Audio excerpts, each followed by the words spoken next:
Butelevu tuli ku Soul TV program omunyo kumacha nyongera nero okubaniriza enkyalero mbabuuzaako nti mwasuze mutya basebo mwasuze mutya banyabo amanya agange nze tusima Apollo bakulisayo mu program musunsuzi akadde kano kabera kakubaganya birowoozo ku nsonga z'ebyobufuzi ebyobukulembeze n'embeera ez'abantu ababulijjo olwokusatu ennaku z'omwezi ziri mukaaga omwezi ogw'omusanvu omwaka 2022 tusaasidde nnyo abafunye ebizibu abafunye ebirungi twebalizaako Mukama Katonda embeera y'ebyenfuna eyongedde okukaluba endowooza yetuleese n'enkyalero twongere ogye kubaganyako ebirowoozo amawulire agavuddeyo olunaku lweggulo galaze nti n'abali mu mulimu gw'ebyentambula aba transport abamu basazeewo bayimirize bizinesi oba basuspendinga ebizinesi okutuusa nga embeera obaolyawo ekakkanyeemuko ku bbeeyi y'amafuta n'ebirala byonna bebityo bimu biraga nti ensonga eno yandibanga ate eyongedde okubeerera ddala enzibu ennyo buli lwakusatu tubeera ne Honorable Kiwanda Godfrey Suubi yamyoka ssentebe ow'ekibiina kya National Resistance Movement ekibiina ekiri mu buyinza ku lwa ekitundu kino kya Buganda Region. Tuline Harold KAIJA yamyoka ssaabawandiisi w'ekibiina eky'ebyobufuzi neera ekya Forum for Democratic Change FDC nyongera okwaniriza nabo kamba anirize era bakubuuzeeko tutandike program. Honorable Godfrey Kiwanda Suubi ssanyu nnyo okubanga neero twegaseeko olunaku luno. Nange ndi musanyufu Mukama yeebale okuba kuuma mmwe ate nammwe bennyini ne mubeerawo ku program okuba nti mwerekereza byonna ne mutulaba. Nange njagala okusaasira abantu abatuuseeko ebizibu ebyenjawulo ate n'okwongera okubagumya okwongera okwekwasa eri Mukama Katonda waffe n'okuyozaayoza mmwe abatuuse ku birungi wiiki eno kasukanga twawukana ku Lwokusatu ate wiikendi yonna n'ennaku zino zonna Katonda yatuusizzaako tugulumiza Katonda olw'ekyo. Mbaddeko nammwe abamu twabadde n'omukolo omunene nnyo gwa Namutamba Fathers Union Namutamba mu diocese yaffe ya Mityana era twakoledde ku Namutamba Archdiaconry. Sinja kwebaza mwe n'abavudde gye mwavudde ne mujja ne muganda wange Amos Rugolobi yabadde omugenyi waffe omukulu ku lunaku lwa Fathers Union. N'okwongera okukubiriza bataata wiiki eno ebaddemu bintu bingi mujjukira nti tubaddemu okudduka emisinde ate emisinde gino nga Ssaabasajja Kabaka yadedicating eri abaami okuba nti tukola kyonna ekisoboka okukendeeza oba okumalirawo ddala okusaasaana kw'ekirwadde kino ekya HIV ekya AIDS okuba nti kikendeera ate nga abasajja basaale nnyo mu kukitambuza mu ngeri y'emu era tuba basaale n'okukikendeeza. So nsaba Katonda atubeere okuba nti abaami tusobola okutuukiriza omulimu gwaffe ogwo aye n'okutuukiriza obuvunaanyizibwa bwaffe ng'abasajja awaka emitwe gy'awaka. Mmanyi ebizibu ebituyitamu ennaku zino ebintu byeyongedde okuba nga si byangu nnyo naye era nga bulijjo mmanyi nti mukimanyi nti embeera eno si kyeyendere ng'ebbwa ly'obukulu. Wanyi kyeyendere nga waliwo enkovu gye baga nti enkovu guwa gyereetera naye ebintu ebisinga mumanyi bitugenzeeko olw'embeera y'ensi yonna entalo eziri mu nsi ze mumanyi muzimanyi entalo za Ukraine mumanyi entalo za Russia mumanyi byatukwatako COVID n'ebirala bingi ebitubadde bitugenda tugwako so biwaliriza emiwendo gy'ebintu okulinnya ennyo okutuuka ku level nti kati abantu amu tukaluubirirwa nnyo emmotoka bw'otuuka mu kibuga olaba nkati ntono nnyo emikolo egimu ganoga nti naye guno omukolo gwengendako abantu banaabaayo nogenda okwejuliza abantu babaddewo abantu bakyasobola okuziikirako bannabwe sobolaawo omuntu nga azze okuziikirako azze Masaka alisinga olaba how much the price that person has paid okutuuka okujja okuwerekererako omuntu wo naye mu byonna tumanyi nti nekikutta obudde kijja kubuta era embeera ejja kwongera okulondoka. Tweyanzege Honorable Godfrey Kiwanda Suubi. Harold KAIJA abatulaba omanyi ebintu bino nayo bizibu ogenda okusinkana abantu nga bali mu lumbe muwasoza mutya ninga naawe omanyi bakoze eki bakugambe batya nange njala kutwala kumukisa guno okulamusa bannaffe wetuli mu buwambe abatava ku show yaffe eno nange njagala okukulisaayo mikwano gyaffe naddala abantu mwena abeetaba mu misingo egya Ssaabasajja egy'okulwanyisa siriimu n'okuyozaayoza Kabaka affe olw'okufuna ekirabo recognition ya UN olw'okulwanyisa siriimu kuba siriimu kye kimu ku birwadde ebisinze okuzza Africa emabega both bebeetutte bamulekwa ate nebbanga olinga mulwadde productivity level ye ekendeera ffe mu Africa tetukuba tucreating new productivity naye ng'ekya ba abantu mu nsi ezina ebyenfuna ebitambula bagitwala nnyo nga kikulu mbadde ndi bazadde nnyo kyempulidde ekyono omuwala owewanyange bazadde gwaga amabalaka bamugyamu organ ne bafeekinga nti alabika mbuyetta bwesi yeetuga bwetuzi kitandika kati okutiisa nti kakati buli omu abaana be abakuumirewo ate bwempulidde proposal cabinet yammwe gyeri mu kuyisa nze ndaba ekibonerezo ky'emyaka 12 kitono omuntu ajjawo bwe tuba twagamba nti bw'omanyi bw'owala kino bwaga nga mwaga kisto netekyali proposal kuba bagitebulinze yesterday mu parliament. Yes, it's a bill. Habwe ba bill bill is a proposal. Okay, nekyenga yavudde mu cabinet. Ante kale lwakwa lwe lulinyo olwo that's a proposal. Emyaka bagite ku myaka 10. Uli akitire ddala bagenda emyaka 10 naye ogamba 12 oli bw'abalamu nekyafunamuko olusi ne bwabonyaabonye aga emyaka 10 bwogera sema oje calculatinga gibanga ki nga 7 ate is in the discretion of the judge ayinza okuwetaano negifuuka 3 kadoli agenda okulaba akibalamu nga sente zafuna ne omugendu akola ebintu bibiri bamuwe emyaka 10 n'okulirya billion 2 akiti ojjamu sente mmeka ozokusa zibere nga zimanyiddwa ngezo ng'ekyo kibonezo ekiri negotiable simanya obusente bwe buti abantu ebintu babijjamu sente empitirivu kakati oli amaye mu kiri risk bagenda nti gundi business organ trade neda bakwata n'enjaga ng'ogitutte China ekibonezo okimanyi kalaba kuti akali buli ajige gundi nga era kati olumbye nti numbye kufaki kufa ngobola abantu abasala gundi between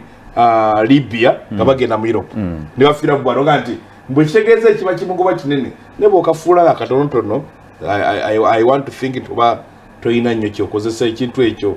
ndowooza gye kiragenda nange nja kukireekanira mwami Kiwanda batuulewo abo agenti emyaka gimwaga gyempulira mu proposing nga 12 obubwaka bwa nasale bwe tuba twagala kugoba issue eyo tujue emyaka egitegerekeka kale KAIJA wiki mu dakiika emu babiri so far wiki Uganda nzibu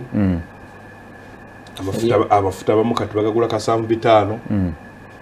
kati wogasanga kaaga e Kampala odduka buddusi oyingira bwegaba wansi wakakaaga omanya gali fake era balaba mwana nso gakebera mu kati amafuta agashazitoa kati mangi ku market watu banye bya mafuta agasogera ujanga boga kozesa nga bayina bibagateeka mu lusi bagateeka mu parafini gasobole okujja fero akwantu tutwafirwa wali omwagizi waffe wamanye Rukonjiri nenga ate yamanaginga ne SS za Dr. Besigye omukyala Gauda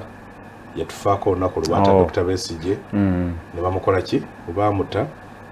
bali bakamuta musanga bina muga nti Gauda afudde ali mwadda nalaba Dr. ngagamba nti bagenda kuziika ye Rukonjiri yazikidwa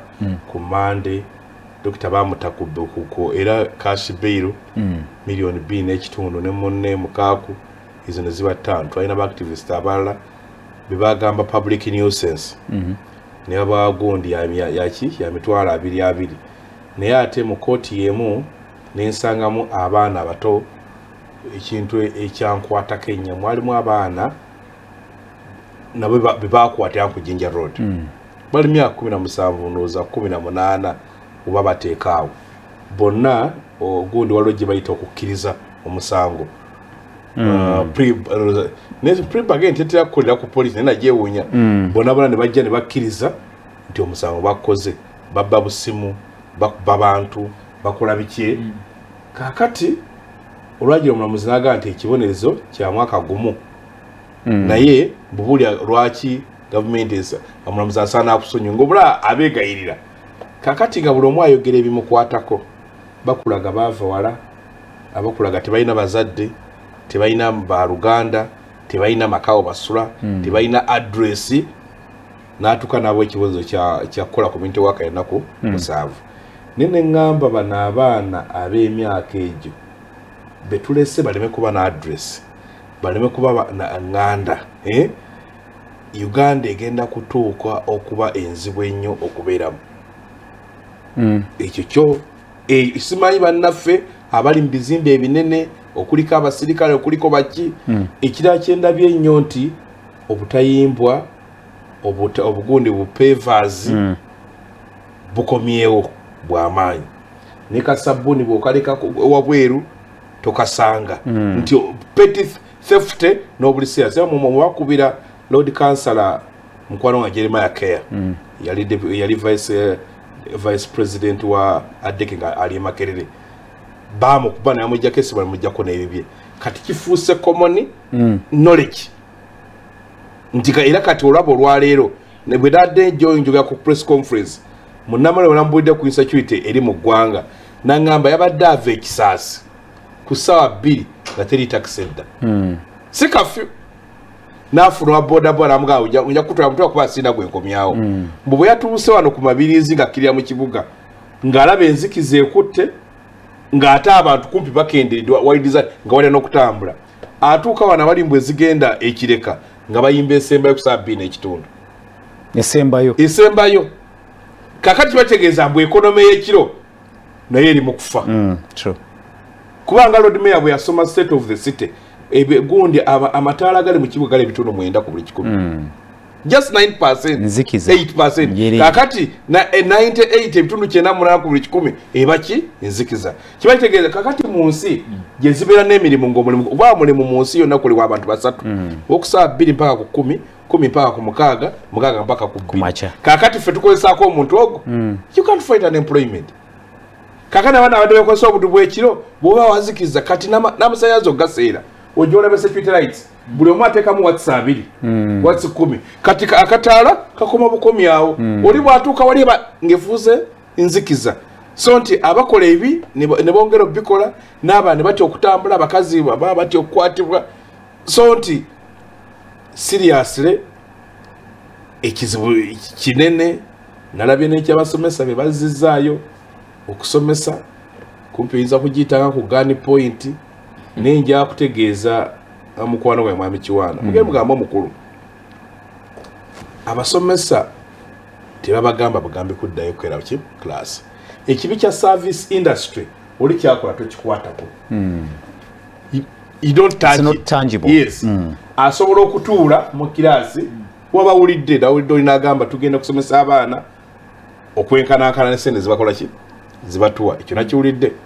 nawulira oluye mabega ngolaga nti abase n'owulira olinaga nti nti ogenda kulaba nti abantu bagenda kudda mu kirasi bayimbisa abaana bakole ki ate abaana bagenda okusinga okufiirwa be baana ababawejje ate ng'education yali badde equalizer ng'oli byataasobola nga mwavuge naye akati tugenda kati ffe tugenda kukozesa education okukola kye bayita apartheid okwawula nti akati gwasomedde eno mubeere buli kwansomesa mwe tewasomesa kakati nga bannamwe basomesa so nti bwe tuba twagala eggwanga lino nga siyase twagala eggwanga lino waliwo abakozi basatu bendowooza gavumenti betalinako bakuteesa abasomesa toteeka mukeme musomesa nagenda kwewola bisibo bya saabu muwa omusaala ogumumala awerere abaana be abeere bulungi asomese omusawo muwa omusaala ogumumala abeere ku ddwaliro lumu nga teyeetolola alabire ki abaana baffe abasirikale bwentegeeza abasirikale abapoliisi abaprisons abo bakozi ba gavumenti permanent bootalina nakkiriza n'okumusanga yeewola kumpi kubenga musawo benga nti mutalina okubazimbira amayumba nga bajja mubajjako akasente katono nga yinza n'omuga nti a payment plan ya myaka aga ya myaka 4 n'omamba oyinza nobanga omujjako emitwalo ng'etaano buli mwezi njaze nti ebintu ebiruubiriza oli byayagala kyova kinaga tukole transport system nse ziri serious ebera ya government abere ntasonza kanti ogiraba kadi eyo ya train iyo kadi yo nga ne bwayagala ogenda obe waabwe eggulu obe waabwe Masaka okulaba ku muzadde we ng'ekyakikola ki akisobola kati awulirenga ayina eddembe asobole okulowooza tuzimbe eggwanga lyaffe. Omusawo asobole okukola ki, omusirikale, naye akati bwebanga bavuganya n'abafuna millions empitirivu abasetting prices mu butale basetting balina sente nyingi, so ebyo byenda byemu yembeera yeeyo. Honorable Godfrey Chwanda Subi ndowooza ensonga ziri very clear. Ebyenfuna ebyongedde okukaluba KAIJA akyogeddeko ate kiviiriddemu n'obumenyi bw'amateeka okukola ki, okweyongera. Ekirala kyekya okulwanira emisaala n'okusika omugwa ku misaala gy'abakozi ba gavumenti. Byonna tubigatte wamu n'ekya gavumenti okuvaayo okuyita mu His Excellency the President batugaa nti kati muyingidde middle income. World Bank abakugu ne bavaayo ne bagaa nedda si kituufu, mukyalina olugendo luwanvu okuyingira middle income. Byonna bino bw'obigattagatta waliwo kye mutakoze bulungi nga gavumenti eri mu buyinza? Ekisooka njagala okuyozaayoza abasomesa ne mukulembeze w'eggwanga olw'okukkiriziganya kwe baatuuseeko. Of course bwe mugenda mu kwogeraganya olina okukkiriza nti give and take. Togenda mu kwogeraganya nga gw'olina obwongo oga nti nze kino bwe kitaba bwe kiti then sisobola kubeera bwe nti. Bwe kikola bw'otyo kiba kitegeeza nti then okwogeraganya tekugasa.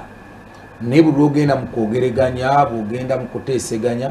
kitegeeza nti waliwo ebintu ebimu bijja kuba nga bikunyigiriza obuluusi nga binyigiriza oli omulala. So njagala okubeebaza, naye nsaba nti commitments ezaatuukiddwako wakati wa president n'abasomesa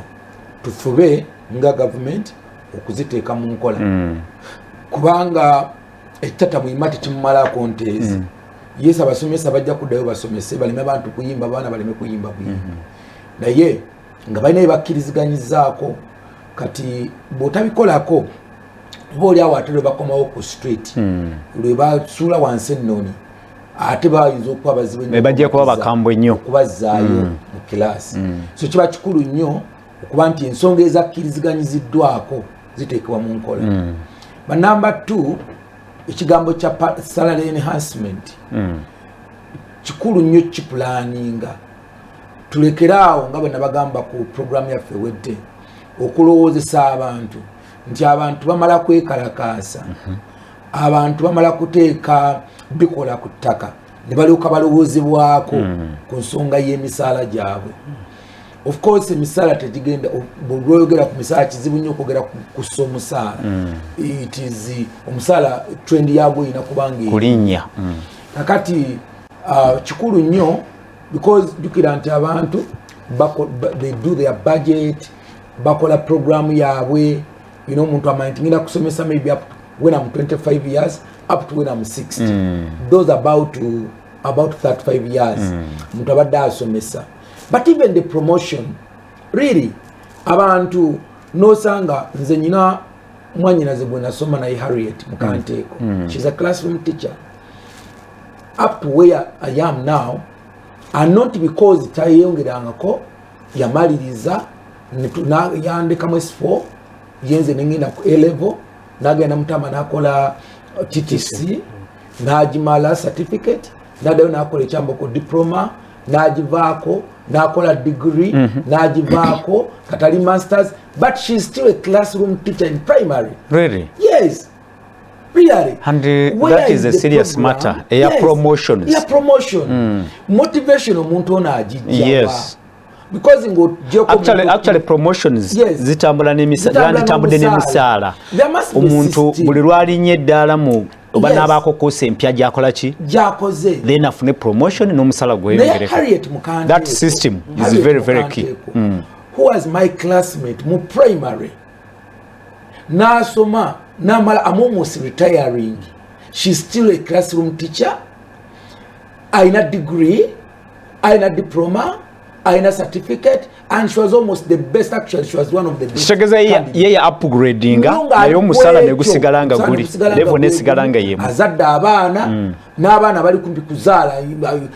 I mean that's a big concern. Yes, bye bimondoze birete byenfuna okukola ki biretera abantu bano kubanga omutalabo butali butumativu n'okukalubizibwa obulamu. Omuntu eyamaze yesterday kubanga Harriet as of now ayina omwana gwe yazaala ate kubanga bayazaala mangu. Umwana was senior proposal about because those about 20 something years naye yamala already wabanga aina some family are connected somehow nga yamuyitako na there is a head teacher somewhere, so it's very chimalamu amaanyi. So wabero system ereme kubeera omuntu asasula sente zenkana kyokufuna okuba posted. For you to be posted as a head teacher, as a deputy head teacher, kireme kubeera nti Apollo ye olwokuba Apollo yayina obuyinza and you must pay. By the way, you must pay for me to be promoted. Yes. Nabadde ngamba omuntu omu nemgaye omwana affe yagize nagamba okuyingira ku payroll yanga obukadde omusanvu sinaje Harold sinaje ngulaki so oyina okugulirira ande bakakade bakuwadde sente bono omujjako milioni 10 milioni 7 milioni 10. Just imagine one day I talked to one waliwo omwami mulagona nagamba ye yali in another district, very far district. Nemugamba what's going on nganaina nagamba no, you need 5 million shillings, 5 to 7 million shillings okubeera nti bakutuuka kulebo kuteka kwe teacher of a grade, some grade school erisookerwako. Nemugamba yikati sente ozijjawa n'eggwanga lyaffe libadde ki. And where does this person going to get 5 million shillings? Ye bwazifuna yagenda kufuuka ki? That means naye agenda kufuuka mufere, agenda kukola kyonna ekisoboka, either atandika okusoba sente za PTA ku masomero kubanga zine za parent ezo zebasasulayo ayagala okujjayo omusanvu omunaana gwe yasasula. So it ends up nti newankubadde banyigiriza KAIJA atuteyo omwana ku ssomero amutoa Apollo, but Apollo olwokuba amanyi nti promotion yagisasulira alina okunyigiriza KAIJA omuzadde ajjeyo sente ziri milioni kuba kati omuntu akiwuliza ayinza okulowooza Apollo kale bazimugjeeko anti KAIJA yagala promotion naye tamanyi nti at the end of the day era gujja ozisasula kubanga Apollo gobawa promotion ajja kunyiga kyonna ekisoboka atondewo n'ebitaliiwo obeerenga sente zonna yasobola okuzijjayo. So kati ekyo ekigatta ne salary enhancement. No katono nyo honorable ng'ekyo okyogedde oyogedde nga kiri referringa ku education sector per se. Yes. Naye ate ne sectors endala kirabika kikatinga across the board. Simanyi oba mwalabyeko ku information eyafulumiziddwa weekend ku kitongole kimwe ekya government ekya National Water and Sewage Corporation nti abakozi abamu favoritism, nepotism, abamu abali kumi abakayingira babe batyo gendo ku bali ku misale. Anyway, it's a matter of investigation. Things happening. It's all over. Bogano obuzambo abali mu promotion system. Nenda gendo obuzaba ali mu health. Bakugamba mbwaje zo project nezijene. Zaga project. Smart projected. Bobalonda projected. Akalwa ganti waliwo abalina mbudajja nakima nga byane balwatevu zibabeerawo project balinda ne bajja nawe emisala minenga kya myezi mukaaga ng'omuntu sente zakola emyezi mukaaga gozikolera emyaka 10 naddala ne balinda ekirala nga babeere balinda bulinzi project nengo jeke kya project honorable KAIJA kye twawulidde okuva mu National Water and Sewage Corporation, it's still a rumor. Tekinabakakasibwa nenga bogera ku system ku standard y'emisaala ngono yakayingira n'alinyisibwa speed nga tayina naki nenga waliwo abaludde bw'ebbanga lyonna nga basigadde nga bali ku misaala bwe gityo nengo mwawe KAIJA bwajja naye ate ng'ogyeko n'ekyo which is okay but of course it's bad naye ate n'okuba nti organization nti singa Katonda akuyamba n'ofuna omulimu mu UNRA Katonda bakusamba n'ofuna omulimu mu URA n'ofuna omulimu Uganda revenue mu national water kamuntu with that perspective fena tugenze kusoma ne KAIJA tusomye fena tusomye we studied tukoza accounting but economics KAIJA nafuna omulimu URA nze nengufuna mu either parliament why should somebody say the organization jogenze there must be a system system etegerekeka wherever genders it doesn't matter niye manye nti ndi muna Uganda wano wenkola when I was a minister of tourism nakigezaako nnyo nga bagamba nti you know backward omuli mu Uganda Wildlife Authority wa Uganda Wildlife Authority no the managing director my ED executive director of Uganda Wildlife Authority no gato mula executive director mula actually tumita CEO wa Uganda Tourism Board you know ngolaba the difference mu payment guys too big to the point nti yes organization in a way but let's say to muntu yena tuse ku level of it development government nakundi yagezaako ebitongole bino ebize luli wajjukira ekitongole ekyatuleta nnyo mutawaana nga abantu bakayana nnyo it is Rural Electrification Agency REA became an issue nibatandika corruption bino byabadde bito olw'ensonga nti n'omusaala guli waggulu nnyo ne Kampala Capital City Authority ndowooza twagamba nti ebitongole bino kigambo ky'ayita authority revenue bikomewo zibeere departments within ministries ng'osanga iddi asobola okusasula baminisita mwenna abaliko minister of state ne senior minister minister of state nga basatu nga sente zaafuna zisasula baminisita bana so to the point nti kiba kizibu nnyo even to bring that person to order kati kino kyekintu kitwakoze ku masomero which we need to think about if the head teacher for example is an arts teacher afuna $1.2 and this head teacher I know kuba in charge of the school yes omuntu yena ayinza ogamba no of course kati nze bw'obeera nga ozze gyendi nongamba and by the way Elmanston afuna $2.2 2.5 million shillings much as oyogerako ti ye head teacher naye talina facilities ndala nnyo zoga nti watafuna sente za wansi naye aina medical insurance yes naye aina amafuta ga those privileges naye aina mmotoka ya byonna ebyo ate tebiriiwo kati naye aina kino kwaliwo abantu abeegereegeranya nga nedda ali mu accommodation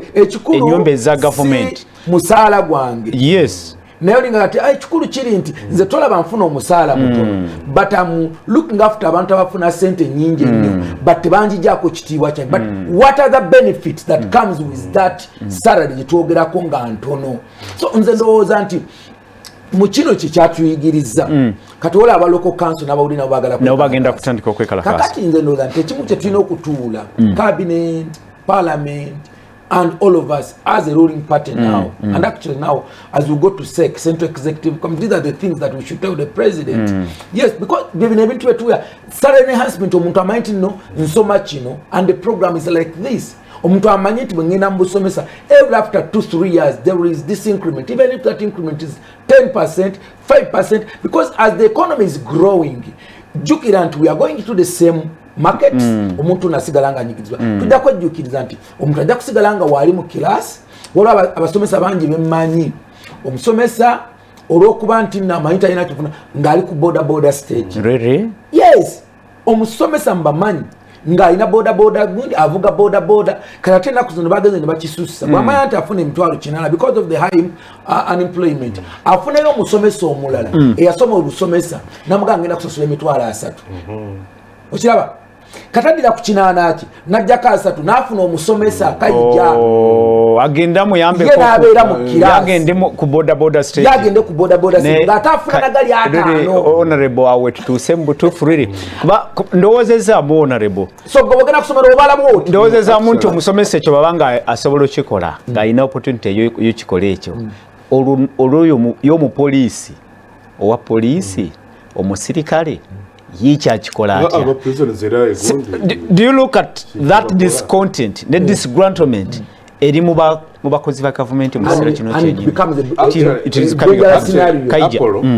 problem eri ogenza yogera ku kintu ky'emisaala ki n'abantu okuba nti buli service ogibulira ekintu ekifudde mu ggwanga lyaffe Dr. Besigye yatugamba nti eggwanga lino lina vacuum of leadership kati abantu nga mwokanya nga tubalaba naga sibuli gola muki okulembeze asobola okutuulawo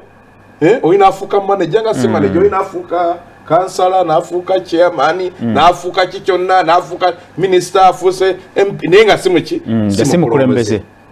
ekintu ekiri mu ggwanga muno abantu tebakyakola mirimu ne bakola ssente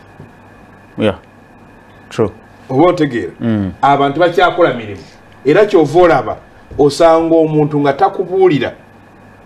biki byakoze ku salt okugatta ku salt naye nga akuulira ye byafunye mu salt nzimbyemu ennyumba era yaga nti salt yajja ngaeragundisa viewership ngeri bweti salt najja ngaerina abakozi be nga ni manager ngaerina abakozi be bati avuze ati salt yajja nga abakozi twalinga nga tetubawa musaala nga tubawa buno bwalawensi kana nitufune abali kuki kubanga ebyo ogamba nti ebyo nabikola ki nabikola niyo buli omu alowooza ku kikyafu nti abantu bali mu zi office basolovinga bizibu byabwe si bya ggwanga nate kiba kibi nnyo ofisi ya gavumenti yabo ofisi ya gavumenti ng'osanga abantu ng'olupapula teruyitawo nga talukoze eki talufunyeko sente tasadukiralinga ekyo oli munamawulire okimanyi oneebo kiwanda akimanyi waliwo nagamba nti waliwo omusajja yafiira omwana we muwala we era yazze kulaba boyfriend ekamuli n'agamba ekijjukizo atuwe ki essomero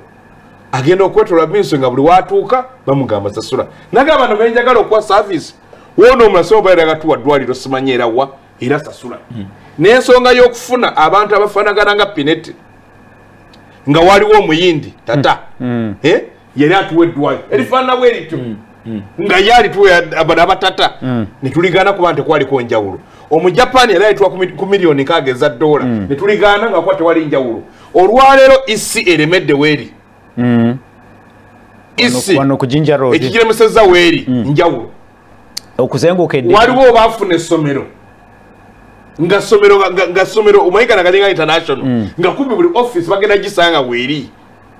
naye nga nanyiniyo takola kitagaba njawulo kakati baagala asobola bawa enjawulo ne tukisasuliramu nti oluguudo olwo olaba abe badesign nga bali balina odukola tubasasula olunaku biliyoni 100 mbubagamba obaasembolinga ebintu byabwe byali birina okukola ebikola ki tebikola nebwe kibeera nebwe olaba kakati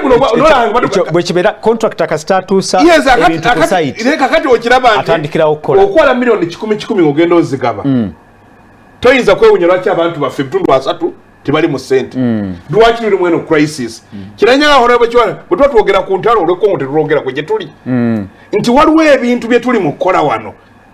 nga ffe ffennyini nnyini kaija ekirungi nti oli munabyanfuna bino byonna bye twogerako biyinza okuba birina akakwate ku mbeera eriwo kati mu ggwanga ey'okufuna ebyongedde okukaluba kibayita mismanagement kuba lindako ekyo nkibuuza olwokuba nti tusinze nnyo ekintu kino kisindika ebweru tugamba Russia tugamba Ukraine tulina byetakula butuufu byebitukoze obubi okutuuka kakati wiiki ewedde nabali naba online okwo mu mawulire wiiki ewedde oba eryaddako minisita agriculture n'akugamba tulina tractor 500 onalebo tumwebaze Godfrey yaga 10,000 adetesage tulina tractor 10,000 n'enkanda layininga ovuganya ne Kenya ina tractor omutwalo plus naye ng'ogamba mbu ebitundu 80 ku buli 100 bannayuganda badipenda ku bulimi nibo bawadde ki tractor 5,000 bambi balimisa obukumbi bwabwe ne bakontributinga ku GDP ebitundu kwota GDP ebitundu 25 ne bwogenda mu budget n'oba biliyoni 5 toweza na wano ki na 1%. Kakati bannayuganda ebitundu 8 ng'oyagala abe productive nakutandikidde productivity oyagala oli akole nnyo naye omuwadde ebikozesebwa kubanga singa tuyina tractors ne bwogamba kale tugambe tractors kati 15,000 oba 12,000 olaba production erinnya ene mwanyi gye tufunamu dola miliyoni olusanvu miliyoni 7.5 yali badde egenda mugundi mu billion dollar olaba byekyusa afina billion dollar wano akakulaga ekirala olupapula lwayinaano olw'obuzava genda olukebe lwewukewedde mwaliwo omusajja amuta Begumisa musubuzi waki wa Nuni ng'akulaga minisita ya agriculture sente zewandiika ez'Ennuni yakulaga 2015 mbu twafuna miliyoni 3 mwemu ye n'agamba nedda twafuna miliyoni 2.7 mwemu kitegeeza ki ekyo ebibiri biramba tebabikola kibiri mwata tebabikubuulira ekitegeeza oba tobirikodinze ne mu URA era tekasente kebakola ki batakisinga kali kebakurikodingidde kakati zino sente z'oluuzi yagenze okubala emyaka nga buli wakati 2018 nagamba ndowooza barikodinga miliyoni ziringa 5 nga twafuna miliyoni 5 mu 2 KAIJA lindako katono oyo musobozi wa lindako mudakike mu KAIJA waliwo kyenzijukidde era nakyo nkiwuliddeko mu wiiki eno yennyini nti ebimu ebitadde nnyo akazito ku economy yaffe be bantu abatono abasasula emisolo lindako kigambibwa nti abalina zi bizinesi ennene tebasasula misolo bwe kigambibwa nti ffe abatonotono abawansi ate ffe babinikako emisolo enyingi nomaliriza nga ne business ekutuse ekwemeredde eno gundi gye tuli mu kumaliriza eno financial gye tuli mu kuwakwega ebadde ekulaga mu government ebadde ewa abantu abo tax relief za $8 trillion ababidi abanene goma $8 trillion boziza kyezikola $8 trillion noziza nga abadde batwechi $8 trillion kakana ate bwogattako bali beti kamya bya kugamba ababba 10 aba trillion buli omu n'agabana billion aga 5 ate ekizibu kyabwe bwe bagenda sente tebazipendinga wano agenda agula mmoroka ya $8 million agiguzewa Japan sente aziweereza wa ebweru Japan bwagenda okuzimba ennyumba buli kimu kyazimbiza teri kyagula wano holiday tagikolera wano nabadde amanyi abadde atambulaga ali bugundi mpuliramu ekya lifestyle audit yes kakati nga sente zaabwe zonna nezo zibakubyeko bazikola ki kubanga egundi waliyo corruption yali productive Japan nga Abajapani zibabba bazikomyawo ewaka gazirimu economy kakati bano n'owulira kadona nakunyumiza wano olinga alina omwana tuvumirire kyokubba yes omwana nga ali Canada alina boyfriend in Nairobi nga buli weekend alinyo do you know what it means okulinya ennyonyi abala bafuna visa netuuka n'okugwako nga sente za ticket so n'olwekyo nti ekikulu ekiri wano mu Uganda is mismanagement kyekiviiriddeko nebyenfuna bino ekyokubiri priorities zaffe zifaanana zitya ekyokusatu we do not have the right people in the right jobs abantu weetaaga kwanga ojja otunuulire genda wetole sector zonna ogenda osanga nga buli sector n'ogamba ani akulira kino mu Uganda oyo waffe yasinga ani akulira kino mu Uganda waffe yasinga bwe mba mugenda kwagala genda kuwangula tiimu yo best team yesooka mu kisaawe oli amala kufuna inyana naye akati ogenda nosanga no professor tumulina mu office tulinamu abantu abatagwanire kubeera mu office yawandiika ekitabo ono professor Mbonye ono yakafa nibakigula nekigwana mukono nenyina yo yes ngakulaga nti basinia bali mabega muherefe abafuuse bakama baabwe ate banali senior kakati agaba order tamanyi honorable Godfrey Kiwanda KAIJA babadde nga ayogera owulira ng'ekintu kiringa ekyangu okukola n'ayogera ku tractors engeri gyesobola okutumbulamu ebyenfuna byaffe mu bwangu n'ayogera ku kyemirimu okuba nti bemukulembeza ate bayabayaba bawaliawo tebamanyi kyakukola abantu emirimu bagifuna bwe batyo unzika mu dakiika nga 3 mbadde nkubiriza nzoni ebyenfuna byaffe ekitegeeza ebya Ukraine ne Russia mu byekwasa kyekwaso kubanga togenda kulima togenda kubeera mu kikata nti ojja kutema ebikata bonoba obisogola mu lumonde muveemu n'eggalani y'amafuta togenda watemya amatooke bonatema ettooke nti bwelina baligiza ennyonnyonnyo bwelina baligwa bweriti ligireko amakerenda goyina okumira so much as we can do very well in agriculture olwo ebintu byetulina okufuna okuva ebweru era bikosebwa nti tuwalizimuyo nga tugipise tuwalizimuyo nga tugipise ensimbi zivaamu zimanyi tuwalizimu ng'ogipise era bunaku nkibagamba tourism cannot work under isolation bweyogera ku kigambo kya security teri mulambuzi agenda kujja nongalawo omukazi bamusiseeko akasawo temulamuza agenda kujja wano ngala bakugamba nti ekyoka kyokola ku street ekitone nnyo we know when I minister tourism I wanted to bring tourism I want to bamanye nti it's them kwa muntu tourism is about noyo muntu golaba asika Rolex yasingi 10 must benefit ngalaba nti kintu kinakifuna nagende kasese ningamba because na introducing I was trying to introduce what we call tourism with a border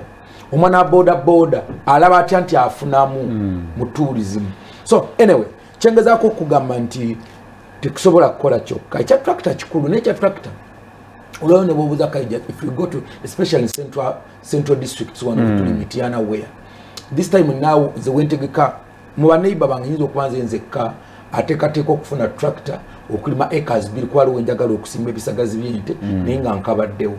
but okusinza kati kubufibwa abantu bayina omuntu ayina atano ku 10 omuntu ayina 10 land fragmentation yes even when you have a tractor ne wogikozesa because plantation zilize twalabanga walabanga n'otunanoga kasoli muvuze banga lino lyonna mvuze eka 15 eka 8 we no longer see that muri ananga mutajeno musajja waza brigadier general musajja waza is in my background aina eka zindoza aina square mile of course aina